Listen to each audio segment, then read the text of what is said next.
Inden min arbejdsdag starter, har jeg forberedt mig på, hvilke kunder der kommer i løbet af dagen. Antallet af kunder kan variere, men hos N8 har vi god tid til hver enkelt kunde. Typerne af behandlingerne kan også variere, det gør også, at arbejdsdagene de er forskellige. Vi arbejder meget selvstændigt, men vi prioriterer at spise frokost sammen, hvilket er en værdsat og hyggelig stund sammen med ens kollegaer. N8 lægger stor vægt på uddannelse og sparringer, hvilket også præger vores hverdag. Det at spare med ens kollegaer gør, at vi hele tiden har mulighed for at dygtiggøre os, og det i sidste ende betyder, at vi kan tilbyde vores kunder de bedste behandlinger.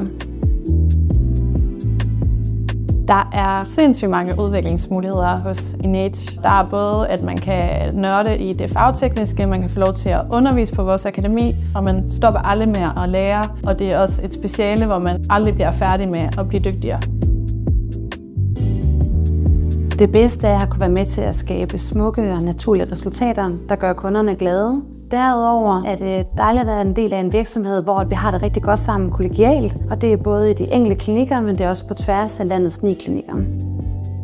At kunne lave noget, man bare synes er helt vildt spændende.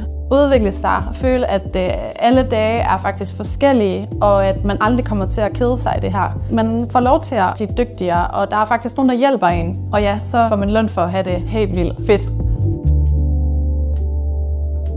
Man skal besidde mange kvaliteter for at blive succesfuld hos N8, men jeg vil også sige, at hvis man arbejder hårdt for det, så kan man nå rigtig langt.